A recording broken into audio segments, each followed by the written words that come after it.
okay, that's an artistic reason, that, violence in the hands of a Martin Scorsese, I bow.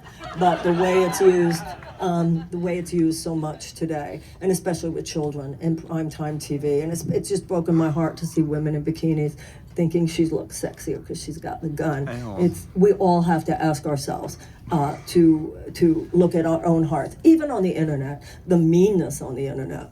Harm, if you talk about harmlessness, it's also got to be psychological harmlessness. And I see this, of course, in my campaign. The lies that people say, the attacks that people make, things that people say to you. I got 2 letters from people. I got to tell you something. 2 people that I had worked with and never had a cross word with. And when they left the campaign, one was neither was because of me. One was let go by a campaign manager, the other had quit because of the campaign manager. These people wrote letters to me. I've never had words spoken to me like this. I could hardly breathe for a minute. It was so awful. The meanness of these words, both were women, by the way. But the meaning of this story is that later, someone in the campaign said to them, the campaign manager asked them about it, and both women said, "Oh, well, I never had a problem with her. I mean, it was always fine for me." What were you thinking writing that? Or people who will just repeat things. So you see it on the internet, you see it in personal relationships. All of us have to look into our own hearts right now. We want a more peaceful society. So I would ask that we take a look at this, because it is true that there are other countries that have guns like we have, and almost as many as we have, who do not have this violence issue.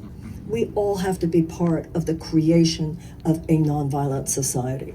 It's not enough, war and peace, violence and peace are like sickness and health. Sickness is the absence of health. Health is not the absence of sickness.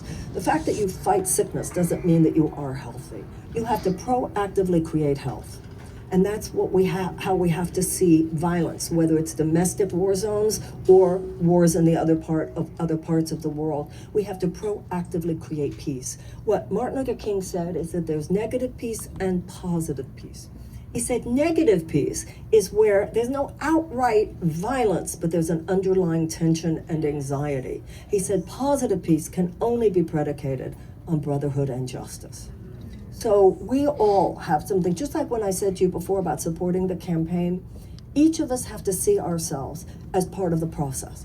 Each of us have to find the leader and the citizenship within ourselves now. If this country's belonging to us, and as I said a few minutes ago, we let a lot of this happen.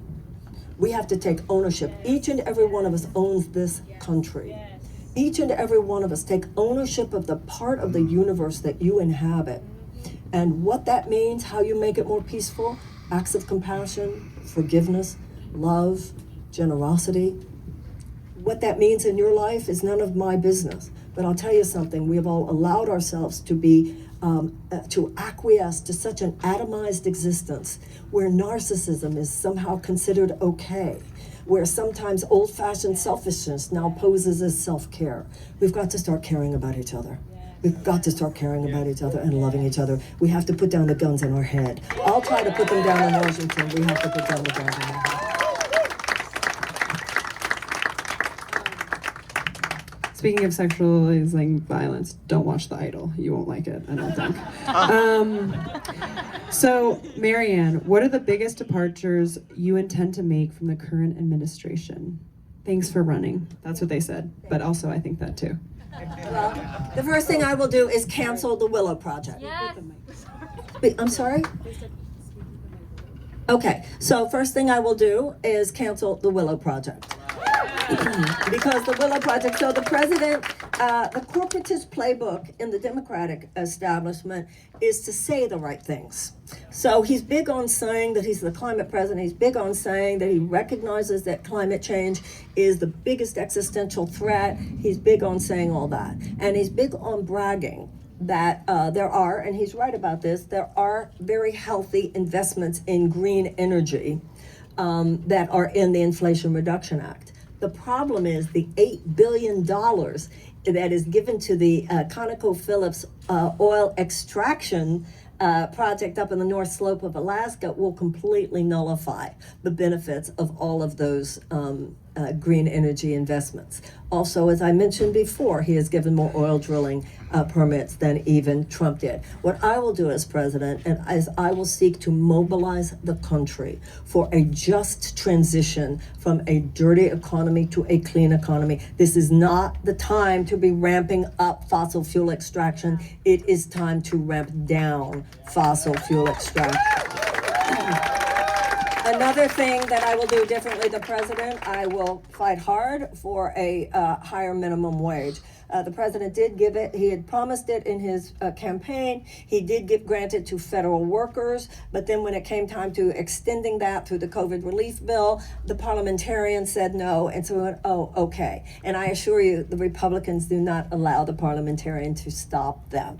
So when the Republicans want something done, the last thing they're going to allow to stand in their way is the parliamentarian. And he could have not done that as well. And I already mentioned to you the business about minimum wage. Basically, what the president's policies do is that they try to make life easier for people living within an unjust system. I want to end the injustice. And so it is because in economic injustice is built into the system. I will also, unlike the president, I will deschedule marijuana from a Schedule I drug like first day. I personally, actually, I think we should end the drug war. I think at this point we should decriminalize everything. It's not working and it's not helping. I will also order an audit of the Pentagon. Day one, every cent. I will work for a 20% reduction in the budget of the Pentagon.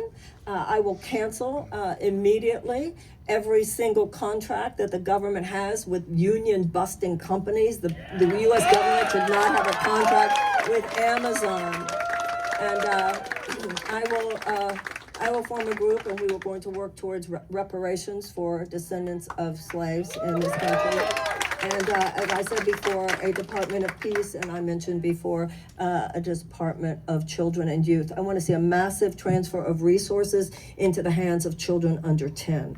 We know, as a matter of fact, we know things now about early childhood and what's happening in that brain of these small children that we didn't even know 10 years ago. You think we have a mental health crisis now? Wait till we have children growing up 10 years from now, 15 years from now, who were a generation of little children who prayed every morning that they would not get shot at school. And there are millions of American children who go to school in places where they don't even have the resources to teach them to read. And if a child cannot learn to read by the age of 8, the chances of high school graduation is greatly reduced. The chances of incarceration drastically increased. When I was in college, we had 300,000 people incarcerated in this country. Today we have 2.3. So taking on what's called the prison industrial complex and all of the associated criminal injustice that is part of that, particularly with its racial element, is something that must be faced, and we need an American president who would say so. Okay, my closing remarks. My closing remarks are that I love you. My closing remarks are thank you. My closing remarks is that just as I have felt here tonight, seen and heard, I hope that you feel by me seen and heard. And sometimes you might not even know. You might not know. You might make some comment on Twitter or Instagram or something. I might be seeing it, and it might mean more to me as I'm standing up in the middle of the night and than you even have any idea. It's all about energy, everybody. Put it out.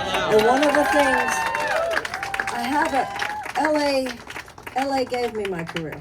I've seen what happens when we stand in the midst of a crisis. We founded Project Angel Food. It was a group just like this. I've seen what happens when things are terrible and we say, if we love each other enough, we can work a miracle here. I'm saying to it again. Thank you. Oh my God. Thank you so much. That was amazing. Should we do Mambo number 5? No. Should we do it? No?